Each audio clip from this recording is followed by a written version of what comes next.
Selamun aleyküm. Sağlam. Necəsiz uşaqlar?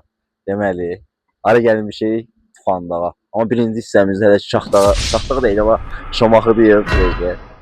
İnşallah birinci hissəmiz tamamlansın. İkinci hissədə sizə qəşəng videolar gələcək. İzləmədə qalın. Yox əşi. Gəldik. Hardayıq? Tufandağda. Biraz hava qarlı oldu. Biraz değil, çoxdur əslində. Yer sürüşkəndir. Maşınlar sürüşür. Ona görə aşağıda qaldı avtobus. Yox əşi. Biz də piyada çıxmağı qərarlaşdırdıq, getdik. Şimdi.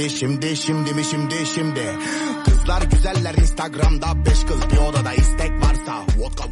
Biz indi isə turumuzla bağlı bir sayfa götürürük. Agil bəy, Salam Elvi müəllim. ilkin təəssüratlarınızı bir dənə bağışlayın, zəhmət olmasa. İlkin təəssüratlarımız belə yaxşıdır. Yəni sizin kimi idmançılarla gəlmişik belə gözəl yerə. Xoşdur. Yəni xoş təəssüratlarım var. Ətraf haqqında nə deyirsiniz? Ətraf haqqında nə deyim valla. Azərbaycanımızın gözəl təbiətidir. Üşüyürsünüzmü? Yox, qalın geymişəm. Qəşəng, həmişə qalın geyin. Təşəkkür edirəm. Sağ olun. Kəndimi söz deyirsən, sonra soxub getir səni.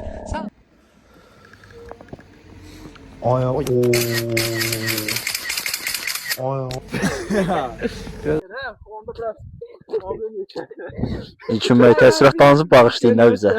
Bugün gəlmişik Tufandağa, Elmir bəyin qonağıyıq vloqunda.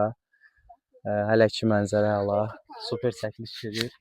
İnşallah da videolar davamı gələcək inşallah.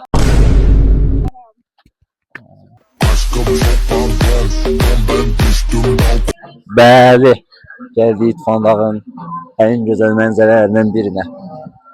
Özünüz də gördüyünüz kimi bir dənə təqdirdə də baxamaz. Mənzərə həqiqətən çox qəşəngdir. İlkin. Orhan! Bəli, İlkin. Gəlmişik. Təəssüratları bağışla görək. Mənzərə çox gözəldir, möhtəşəm, bir sözlə. Yəni ən azından bu aylarda hər bir kəs mütləq şəkildə bura gəlməlidir. Bir günüzü, yəni həftədə bir gün ayırsanız bəs eləyər. Məncə kifayət edir.